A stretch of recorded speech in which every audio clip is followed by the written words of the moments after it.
Bonjour, je vais vous présenter ma traversée des Vosges de Saverne au col de la Chaux en passant par le GR53. Allez, c'est parti.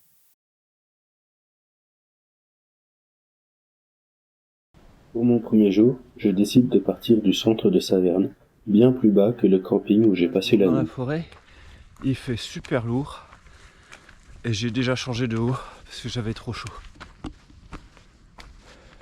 Là j'arrive en haut, enfin, presque. Après une longue et chaude ascension, j'arrive au château du Haut-Bar. Petit passage secret.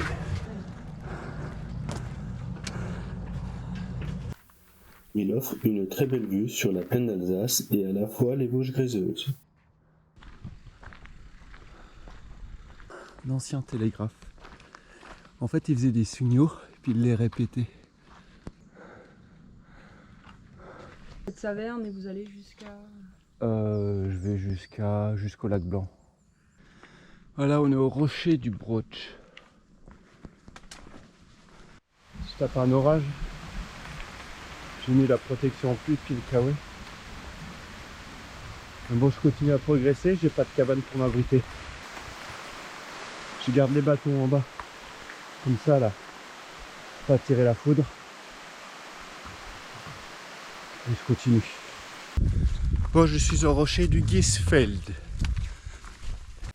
L'orage passé, je peux désormais me trouver un abri pour déjeuner. Celui-ci fera très bien l'affaire. Cool. L'ambiance chaude et humide me fait consommer beaucoup d'eau. Et je suis contraint à recharger dans un ruisseau, à filtrer l'eau et puis de la traiter avec une pastille. Voilà, j'ai parlé trop vite. C'est pas il commence à pleuvoir ou il commence à presque pleuvoir. C'est il pleut. Heureusement, j'ai juste à marcher quelques centaines de mètres pour trouver un abri et une source où je pourrais recharger mes gourdes. En fait, j'ai quitté le GR53 sans m'en rendre compte. J'avais bien vu une bifurcation sur la carte et j'hésitais beaucoup à la prendre parce que je suis un petit peu charrette au niveau du timing. En fait, je l'ai pris sans m'en rendre compte et je pense que c'est pas plus mal. Alors, il y a une pluie fine qui tombe. Franchement, ça me dérange pas du tout. C'est même plutôt agréable au final. Après une trentaine de kilomètres, j'atteins enfin mon point de chute, une belle cabane forestière, et quelques fêtards occupent déjà les lieux. Trop fatigué pour repartir, je plante la tente à côté et m'installe tranquillement. J'ai du jambon cru, de la boucherie d'hier, et puis j'ai les tapas du fouet quoi. Et quand j'ai encore du saucisson. Bon, le chalet est occupé. Peut-être que je boirai un coup ce soir.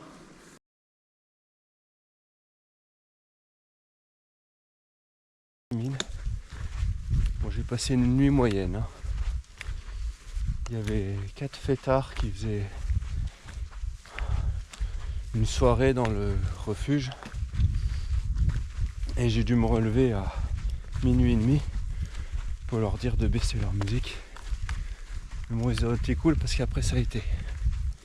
Bon, c'est quand même chiant de se relever pour leur dire ça. Mais bon, c'est soit ça, soit je dormais pas.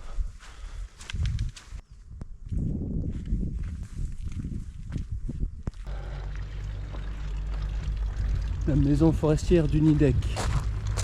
Sympa. On a ce qui reste là du château du Nidec.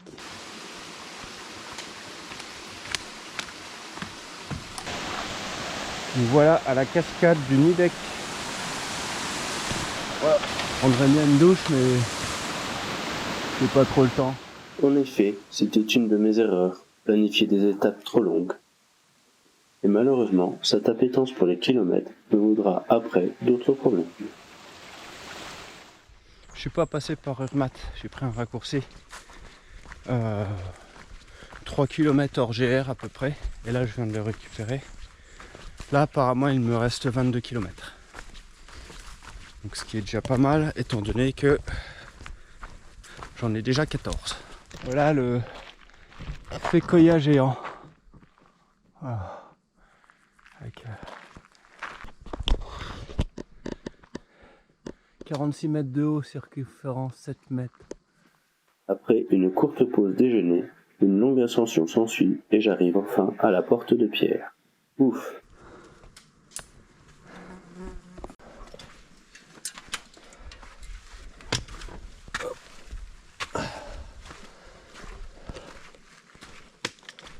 Ce serait con de venir là, de pas passer dedans. Hein. Ouais. Bon, je viens de me taper plus de 400 mètres de dénivelé depuis la pause déjeuner. Tout d'un coup, ça fait mal. Hein. L'ascension continue gentiment jusqu'au rocher du Mudzig où la vue est à couper le souffle. Pour l'Alsace. Voilà, j'y suis. Rocher du Mudzig. Ah, cette vue. Waouh.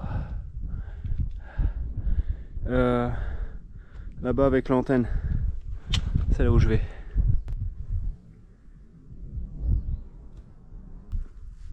Et là-bas, le camp du Struthof, le mémorial national. En blanc, ça fait une espèce de flamme.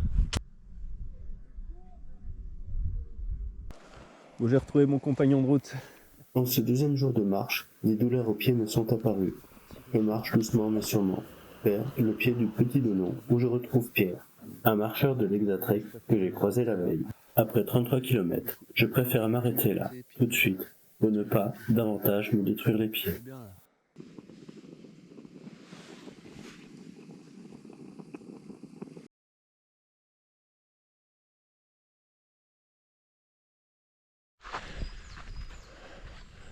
Bon voilà, c'est reparti. Mon compagnon de route est déjà parti. La chaleur était déjà bien présente dans la montée, jusqu'au temple. Heureusement, j'arrive au sommet et le vent souffle sans modération. Que des éoliennes là-bas. Le chant celtique. C'est là. C'est mon ami Pierre. Ouais, ça va. Tu cherches ton chemin? Ah non, on va un petit peu les... Non, ça va. Elle est chouette, hein, la vue du sommet, là. Ouais, c'est génial avec le vent, là, tu te croirais à la mer. Ouais, ça fait du bien après Oh, la putain, montée. la vache, ouais. À partir de maintenant, je continue seul ma route, en passant par les vestiges de la guerre 14-18 et quelques mémorials bien indiqués.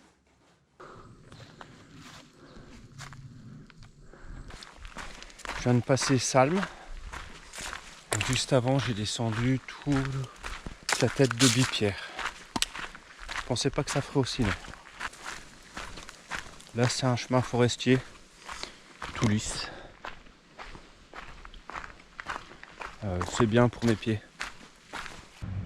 Bon, c'est l'heure de la pause. J'ai trouvé un hamburger. Je me suis acheté du coca. Et un bar aussi. Je me suis arrêté, je me suis installé. Puis en fait, personne ne venait. Donc je suis parti à la boulangerie. Comme ça, je suis servi tout de suite. Et je réenquille tout de suite sur le sentier. Après une courte pause déjeuner, je monte à travers un chemin couvert dans la forêt et découvre enfin un paysage bien différent de tous ceux dont j'avais vu avant. Je suis à un peu plus de 700 mètres d'altitude. C'est pas très haut, mais ça y ressemble déjà mieux. Bon, me voilà au champ du feu. En bas du champ du feu. Je vais aller boire une bonne bière. Et je finirai par les 2 km d'ascension.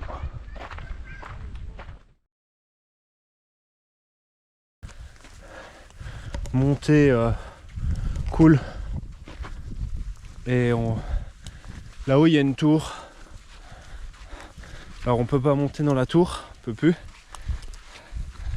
Par contre, j'aimerais bien avoir un bon coucher de soleil. Je suis installé au champ du feu. Je fais cuire ma petite popote là. Donc on a du jambon de Parme, je fais cuire du riz et je vais mélanger ça avec du comté.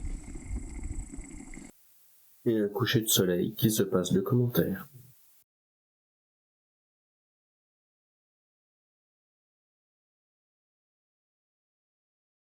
Voilà, je repars du champ du feu.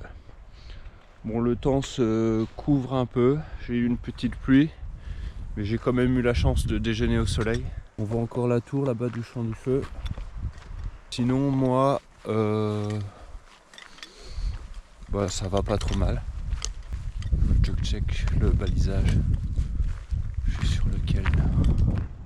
C'est pas là, c'est sûr. En repartant, je traverse de magnifiques forêts et trouve également de l'eau. J'en profite pour refaire le plein de mes gourdes et apprécier la fraîcheur.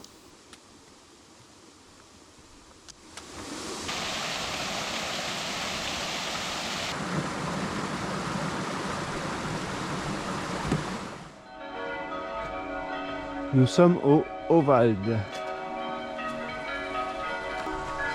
Tu peux même faire une partie d'échecs géants.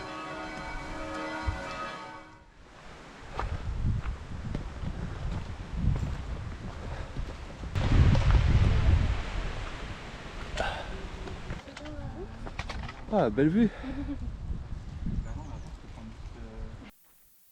À ce stade, je décide d'écourter mon étape, de descendre directement à Andelot par la route des châteaux et de ne pas passer par le mur païen qui me ferait remonter pour redescendre à nouveau.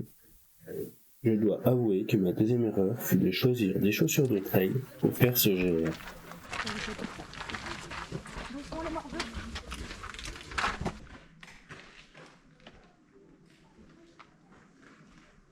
Du coup, j'arrive à Andelot bien en avance sur mon timing. Sauf que, aujourd'hui, nous sommes un 15 août, et bien sûr, rien n'est ouvert. Heureusement, la terrasse d'un hôtel-restaurant m'accueille bien volontiers.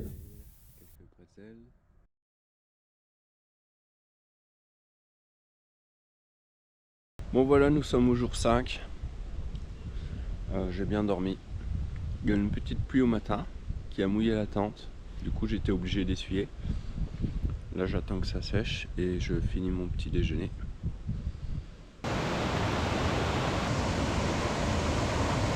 Belle cascade. Voilà le refuge du Grucker.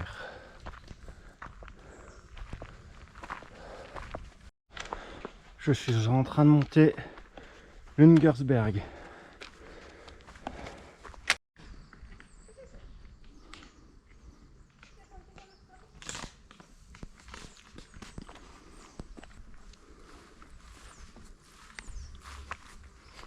« 650 mètres de dénivelé. C'est pas mal quand même. Maintenant, faut tout redescendre. Oh, la descente est dure, hein.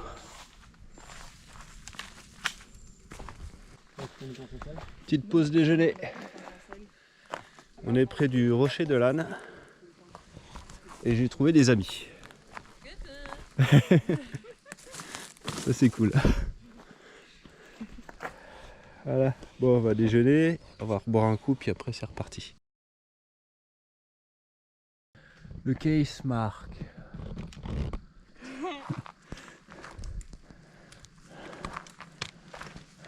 Par contre, l'orage.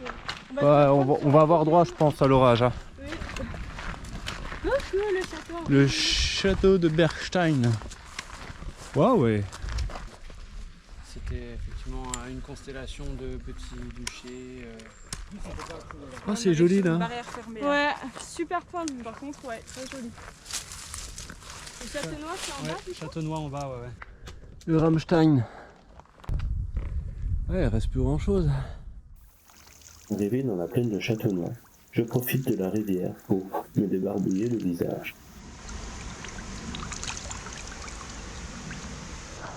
J'aurais bien été dedans en entier. Ah, voilà. De l'autre côté, ça a l'air plus sympa quand même. Je vois pas comment accéder.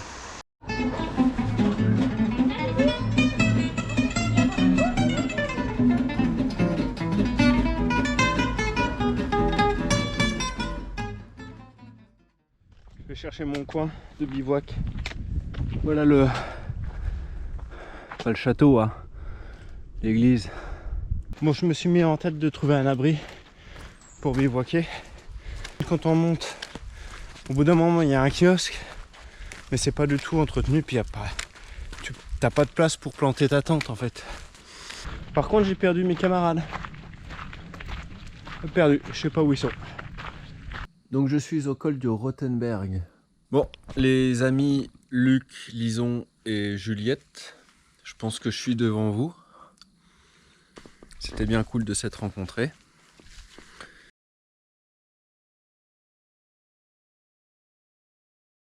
Voilà, jour 6, 8h15, le départ est donné.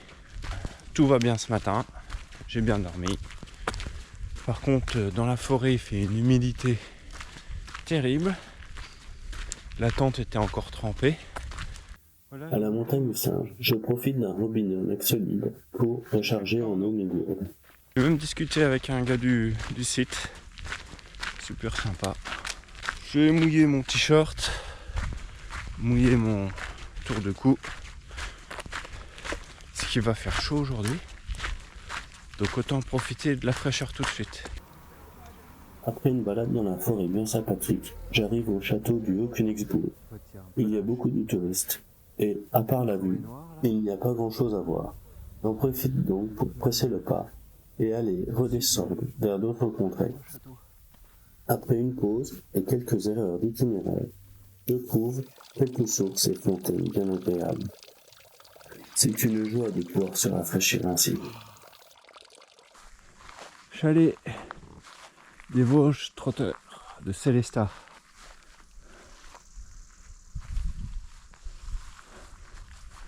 Je monte via le GR 532. Ah bah il y avait de l'eau là. Coule pas beaucoup, hein.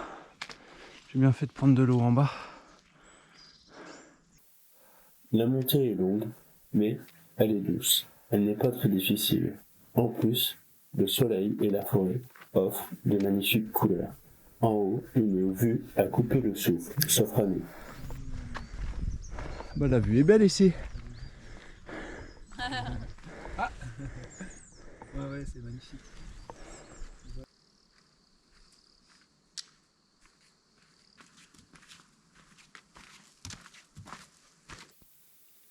C'est la saison, et oui, les murs sur les abords des chemins offrent un goûter incomparable. Je profite d'une vue sur la vallée de Ribeauvillé avant de descendre via un sentier escarpé. Par chance, celui-ci passe par différents châteaux forts. On peut ainsi faire quelques détours, les visiter et regarder la vue de plus près. J'arrive à Ribeauvillé. On reconnaît bien la dernière descente. Ces fortifications et puis ces vignes. Oh, du bien. Je crois que les poissons vont porter plainte. C'est bien aussi comme ça. Bonne bière, bonne descente. La descente mérite une bonne descente.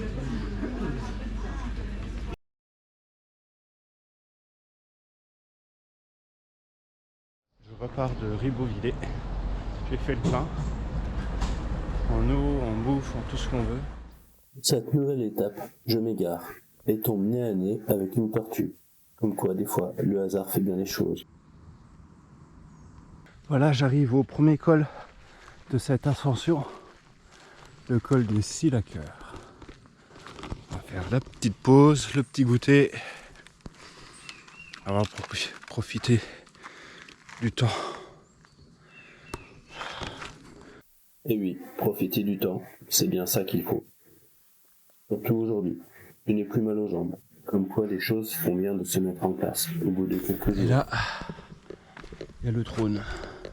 Là. C'est qui le chef? C'est Bibi.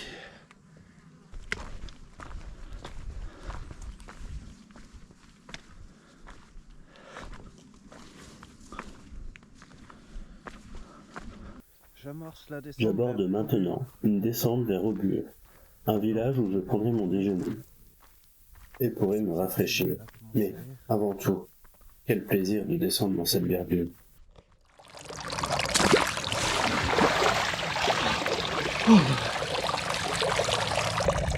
C'est comme ça qu'on se rafraîchit dans les Vosges. Oui, oui, oui. Hein? Voilà. Ça, c'est du randonneur. Pierre des Trois Bannes. Là, je suis au Réberg. Donc ici, petit brésoir. Ça, c'est super. Alors que j'entame ma descente vers le col des Bagenelles, je fais une rencontre plutôt inattendue dans une cabane du club vosgien.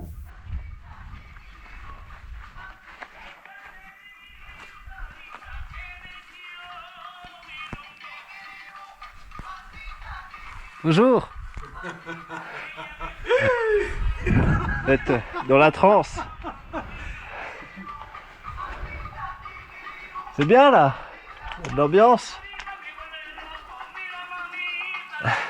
Excellent. Ça va? Ouais. Dur? Non. Impeccable. Costaud, Ouais, il faut bien. Hein. quoi. Bah, pour porter, moi. Pour porter, je suis un nul. Je suis un Indien, je suis pas ému. Enfin, les bouteilles de vin, elles sont pas montées toutes seules, hein. Hein? Moi, j'ai besoin de la magasin para la cabeza. Ouais, je vois ça. C'est quoi, c'est Colombie? La musique? Ouais. Cuba. Cuba, ouais, voilà. Ouais, Cuba. Cuba, ouais. Je suis pas un expert, hein. Ah ouais, mais c'est des musiques qu'on connaît pas, quoi. Ouais. Mais qui sont tellement Mexique, Cuba, Caraïbes, tout ça, les meringues. C'est excellent, quoi. C'est des bonnes gens vibrations. qui sont- Si on sort pas de France, on se rend pas compte comme les Français. Pas les Français. Ici en Alsace, les gens sont crispés. Hein. Bah, maintenant, ça va mieux. Je Ouais. trouve. Ah, il y a une sacrée évolution avec le Covid. Hein. C'est vrai. Et aussi une prise de conscience, je pense, parce que l'humanité, elle franchit un cap. Quoi. Et à partir d'un certain palier, c'est... L'étape se termine encore par une vue somptueuse. Une vue comme il n'y en a pas. Et enfin, j'arrive au chalet du club vosgien, où j'y passerai ma dernière nuit. Et oui, ce soir, pas de tente. Club Vosgien Sainte-Marie-aux-Mines. Avec une vue géniale, franchement. Ça, c'est top.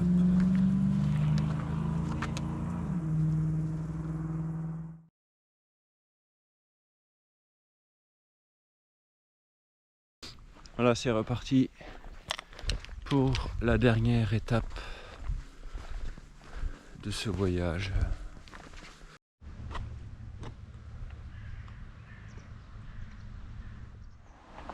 Voilà le village du bonhomme. On a là un ancien cimetière allemand.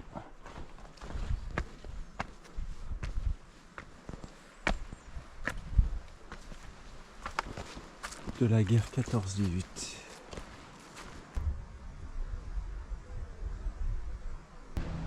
Alors pendant la première guerre, on avait ce genre d'abri qui se répétait un petit peu partout.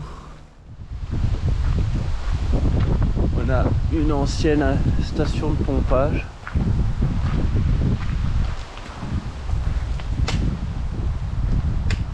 Ancienne station de pompage pour l'alimentation en eau des troupes allemandes durant la Première Guerre mondiale. Et voilà l'étendue de vin, qui est en fait une sorte de tourbière. Voilà l'ancienne gare téléphérique des Allemands de la Première Guerre.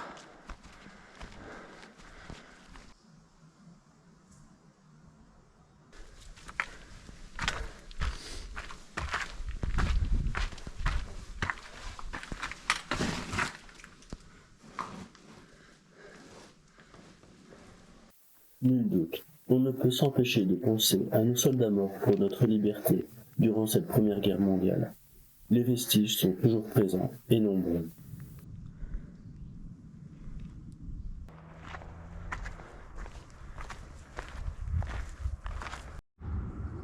Voilà, là on voit mieux le lac Blanc.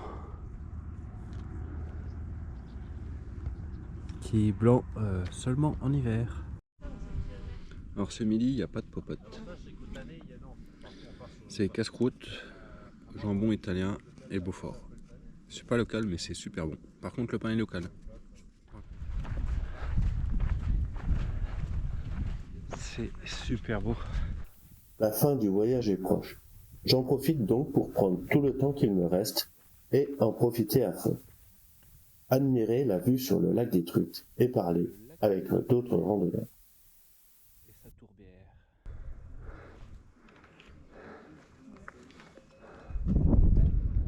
Bon voilà, le voyage se termine. J'arrive à la Schlourte. Col de la Schlourte. Je suis content de mon périple, j'ai 23 km aujourd'hui. Ce qui me fait, je crois, un total de 228 km. Un peu à l'écart de la route, s'il y a trop de bruit.